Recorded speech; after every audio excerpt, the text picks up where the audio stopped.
Hello friends, आज हम science का बहुत ही महत्वपूर्ण प्रश्नों के बारे में चर्चा करेंगे जो सभी एग्ज़ामों के लिए बहुत ही इम्पोर्टेंट है। तो चलते हैं सीधे अपने क्वेश्चन की ओर।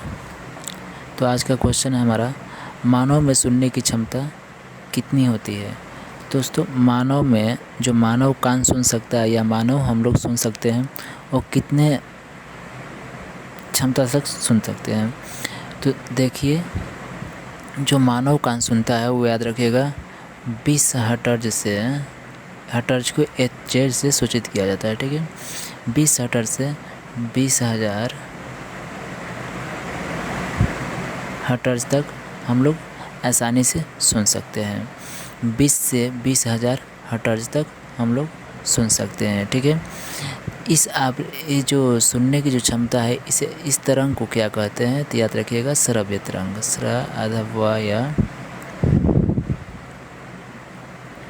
इसे श्रव्य तरंग कहते हैं, ठीक है। श्रव्य तरंग जो होता है मानव इसे आसानी से सुन सकता है, ठीक है। 20,000 के नीचे 20 से नीचे याद रखिएगा, 20 हर्ट्ज से अगर नीचे होगा दोस्तों तो वो भी याद रखिएगा, इसके नीचे की जो ध्वनि है वो हम मानव कान नहीं सुन सकता है। ना 20 हर्ट्ज से नीचे सुन सकता है, ना 20,000 से ऊपर की ध्वनि को मानव कान सुन सकता है। तो नीचे की ध्वनि को क्या कहते हैं दोस्तों, तो याद रखिएगा इसे अश्रव्य कहते हैं। क्या कहते हैं? अश्रव्य।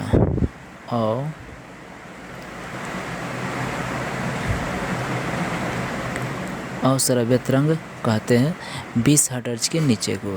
तो दोस्तों 20,000 के ऊपर के क्या कहते हैं?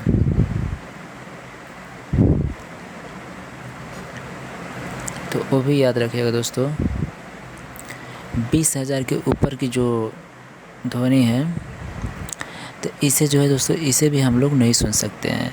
इसे कहते हैं पराश्रव्य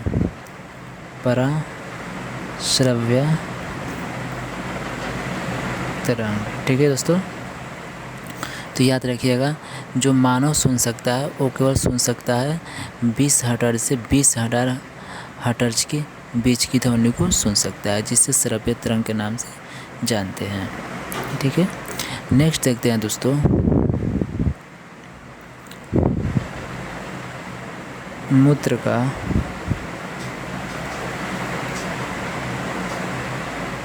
पीला रंग होना, ठीक है दोस्तों। नेक्स्ट हमारा मूत्र का पीला रंग होना।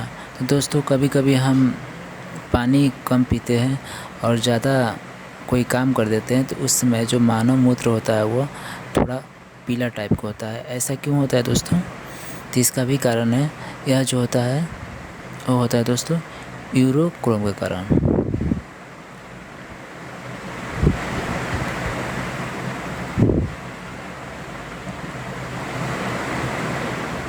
यूरोक्रोम के कारण दोस्तों मानव मूत्र थोड़ा पीला होता है।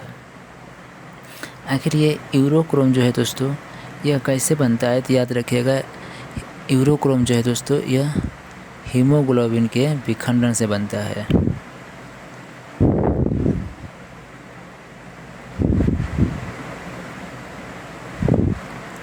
हीमोग्लोबिन के विखंडन से।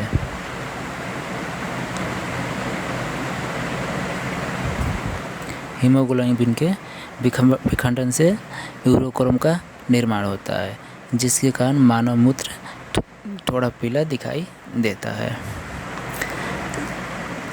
नेक्स्ट है दोस्तों,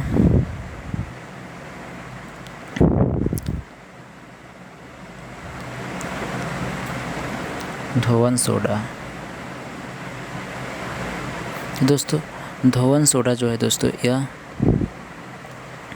धोवन सोडा, इसका दूसरा नाम याद रखिएगा, धोवन सोडा को सोडियम कार्बोनेट कहते हैं। सोडियम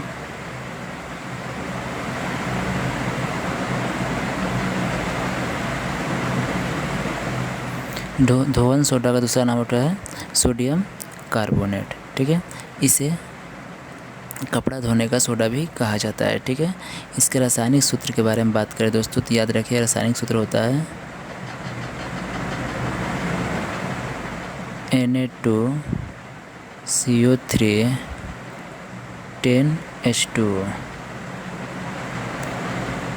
Na2CO3 10H2 होता है किसका, धोवन सोडा का रासायनिक सूत्र। एक और प्रश्न होता है दोस्तों, वो होता है खाने वाला सोडा, ठीक है, याद रखिएगा उसे भी, खाने वाला सोडा, ठीक है। खाने वाला जो सोडा है दोस्तों, तो इसे याद रखिएगा, खाने वाला सोडा का नाम होता है उसका सोडियम बाइकार्बोनेट, सोडियम बाइकार्बोनेट,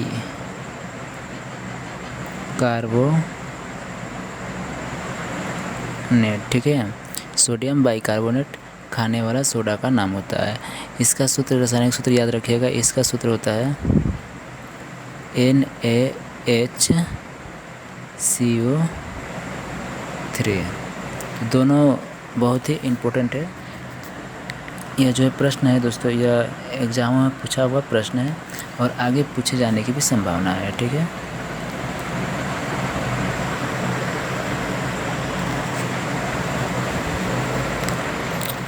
आगे है हमारा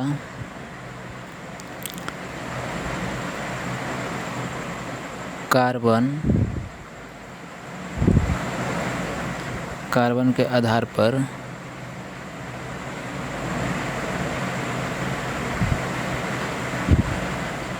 कोयला का वर्गीकरण। दोस्तों कार्बन के आधार पर कोयला जो होता है वो कितने प्रकार का होता है, तो दोस्तों ये भी प्रश्न बहुत बार पूछा गया प्रश्न है, तो याद रखिएगा इसका, कार्बन के आधार पर जो कोयला होता है वह 4 प्रकार का होता है। कितने प्रकार का दोस्तों, 4 प्रकार का, ठीक है। 4 प्रकार का होता है कार्बन के आधार पर। सबसे फर्स्ट माने कोयला दोस्तों, तो सबसे बड़ा याद रखिएगा, फर्स्ट उसका होता है एंथ्रासाइड,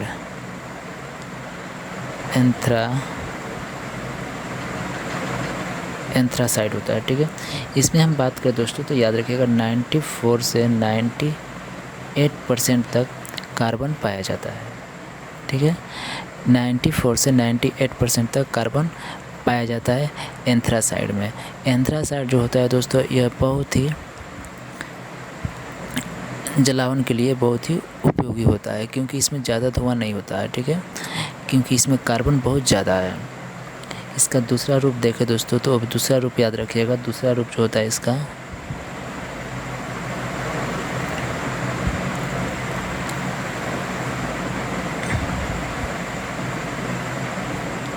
बिटुमिन्स। क्या होता है दोस्तों, बिटुमिन्स जो है इसका दूसरा रूप है।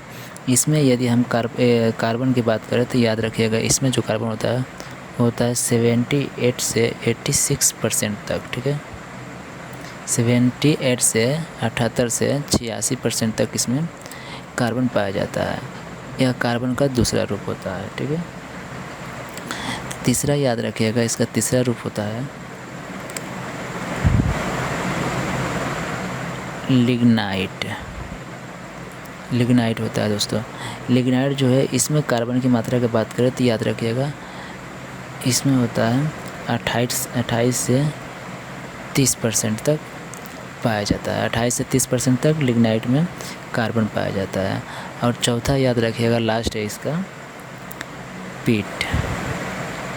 पीट जो है, इसमें 27 से लेकर के 28% तक कार्बन पाया जाता है। सबसे ख़राब किस्म की बात करें तो पीट होता है, क्योंकि इसमें यह ज़्यादा जलता नहीं है, लेकिन इसमें धुआं ज़्यादा ये करता है, ठीक है।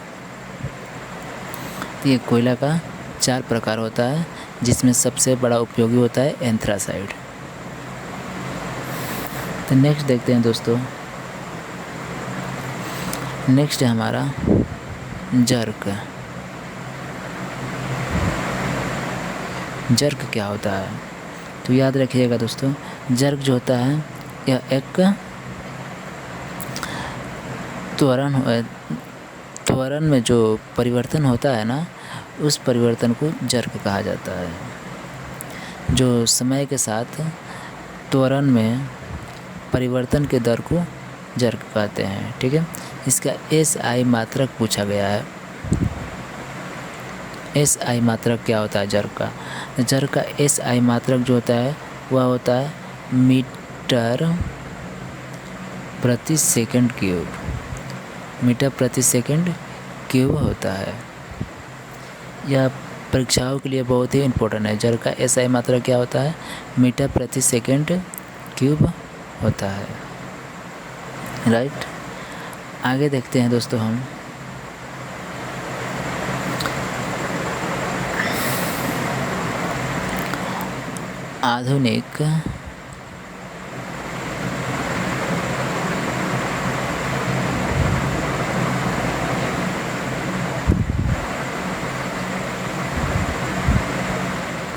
आधुनिक आवर्त सारणी की खोज किसने किया था?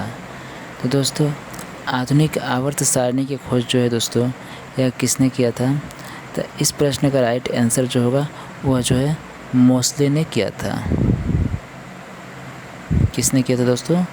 मोसले ने आवर्त सारणी की खोज किया था। इसमें इन्होंने 7 वर्ग बनाए थे। कितने? तो याद रखिएगा 7 वर्ग। ठीक है, सॉरी 7 आवर्त था। आवर्त की संख्या कितनी थी दोस्तों? आवर्त की संख्या 7 थी। वर्ग की संख्या कितनी थी दोस्तों? 9 थी। ठीक है, वर्गों की संख्या 9, आवर्तों की संख्या 7। राइट है। इसमें कुल उपवर्ग कितने हैं?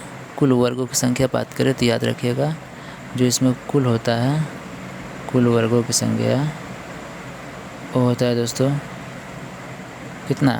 18। तो याद रखिएगा आधुनिक आवर्त सारणी की खोज जो है मोसले पर आधारित है। तो दोस्तों आज के लिए इतना ही प्रश्न। वीडियो कैसा लगा? वीडियो अच्छा लगा तो लाइक कीजिएगा, शेयर कीजिएगा।